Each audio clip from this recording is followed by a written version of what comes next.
Hello guys! Hello Aries! Aries, welcome dito sa aking channel, Kapalaran 888. Welcome!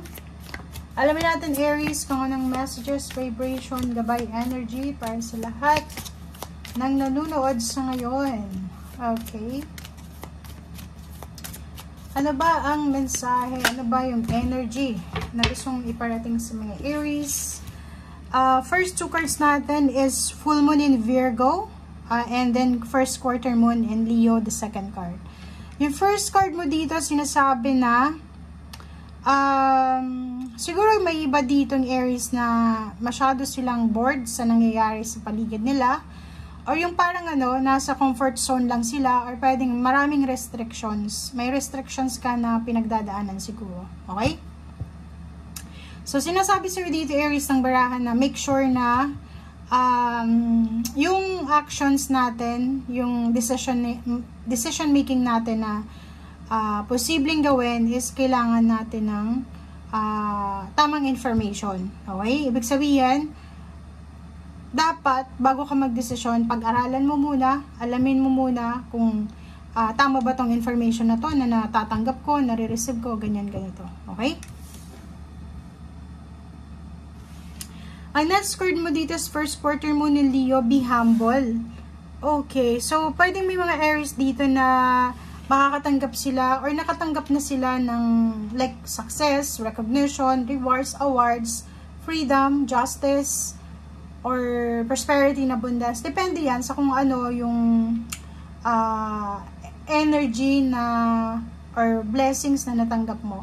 So, sinasabi na may natanggap ka man, maliit or malaki man yan na blessings, be humble. Okay? Hindi naman sa sinasabi natin na, kasi first quarter mo ng Leo na mga mayabang yung Leo, pero sinasabi dyan sa'yo na kailangan mong maging humble, maging unique ka sa iba. Okay, number 3, intuition and then manifestation. Wow. Nakikita ko yung ibang Aries dito na parang marami silang minamanifest. And yung iba sa inyo dyan, yung hindi nyo minamanifest, yun yung nangyari. Yun yung dumating.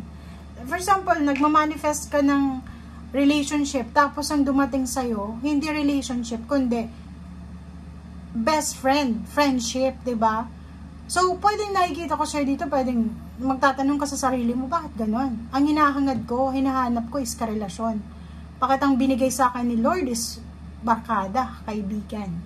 Siguro may gusto lang na iparating sa atin ng Panginoon, pag ganyan na siguro hindi ka pa handa para sa isang intimate na relationship, kailangan mo munang pag-aralan kung paano yung relationship ng pagiging kaibigan or totoong kaibigan. Parang gano'n. Or pwedeng ang gusto niya ipaiwatig is mahalin mo muna yung sarili mo bago ka magmahal ng ibang tao. Yun lang yung example. So, ibig sabihin, makinig ka sa sinasabi ng intuition mo. If yung manifestation natin is hindi nangyayari according sa kagustuhan natin, maraming gusto tayo, gusto kong makapasok dito sa company nito Gusto kong makapunta ng ibang bansa. Ito yung prospect country ko Pero hindi nangyari. Sinasabi sa'yo na minsan yung mga pinto na yan nagsasara sa atin, yung rejection, denial na yan, minsan blessing yan minsan redirection yan ng Panginoon sa atin, na yung direction na yun na gusto mo ay hindi yan yung direction na gusto ng Panginoon. Ibig sabihin, mapapahama ka dyan. Okay? So, parang nililihis ka niya sa lugar or sa sitwasyon or relationship na hindi makakabuti sa'yo. Like, relationship, gusto kong mapangasawa itong gusto kong taong to. Gusto ko siya Binigyan ka ng Panginoon ng isang choice na kapag-asawa ka na hindi mo naman gusto. Or pwedeng hindi ka makapag-asawa. Diba? So parang may gusto siyang ipahiwatig sa atin. Okay, minsan kasi may gusto tayo na gusto natin kontrolin yung pangyayari, yung paligid, na hindi yun dapat gawin natin. Kasi wala tayong control dito Let go, let God, let it flow. Hayaan mo kung anong mangyayari. You did your best. Gawin mo yung nararapat. And hayaan mo na ang Panginoon kung ano yung gusto niyang mangyari sa atin. Okay? Ang tawag doon, bisita lang tayo dito. Okay? visitor lang tayo dito. Hindi tayo dito yung parang magmamay-ari ng mundong ito. Lahat tayo bibigyan ng pagkakataon ng Panginoon na maka-experience na mamuhay dito sa mundong ibabaw.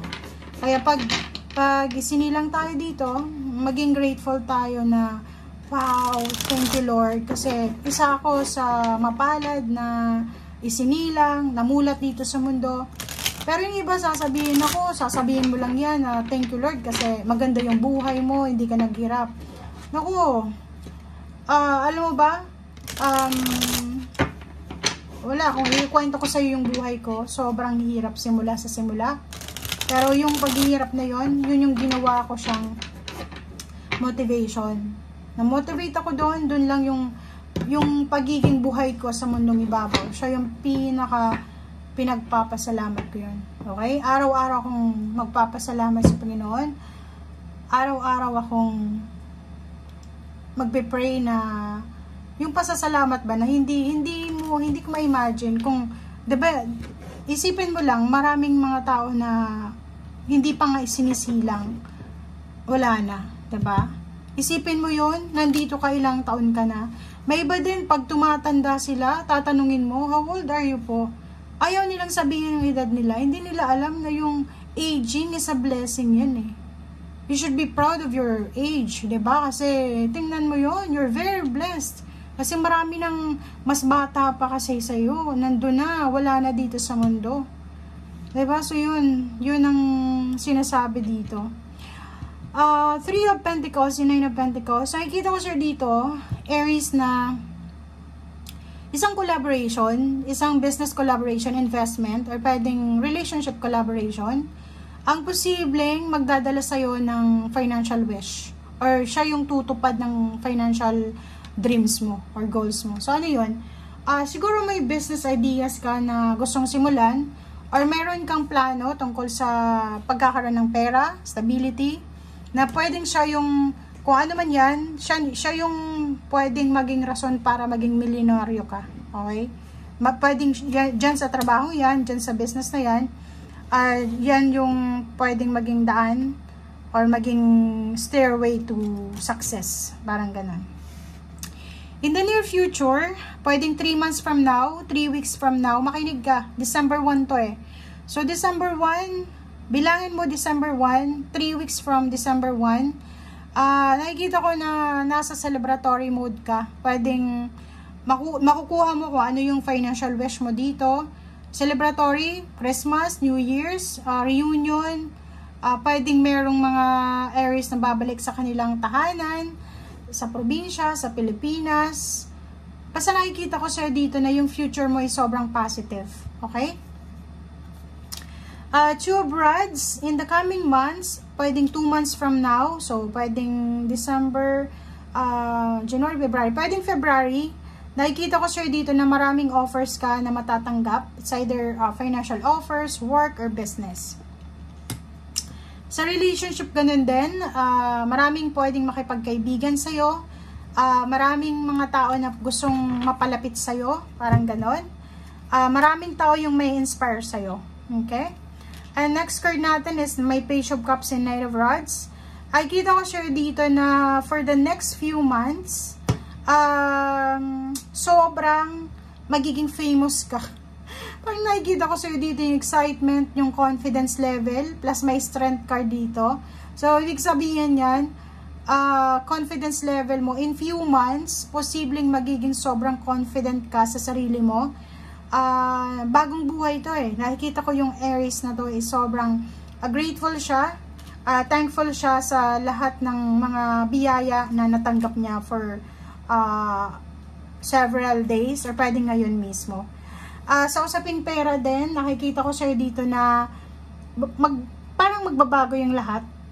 Yung obligations mo, like yung mga obligasyon mo if breadwinner ka or pwedeng kung ano man ang obligasyon mo, duties, responsibilities, posibleng may katuwang ka na, diba? So, hindi ka na yung sobrang workaholic, hindi ka na yung parang, alam mo yun, na naghahabol ng oras, nagra-rat race, kasi meron ka na ditong katuwang sa paghahanap buhay, katuwang para sa pagbabalanse ng pera, or katuwang sa buhay. Okay? Thank you guys for watching and see you again. Bye!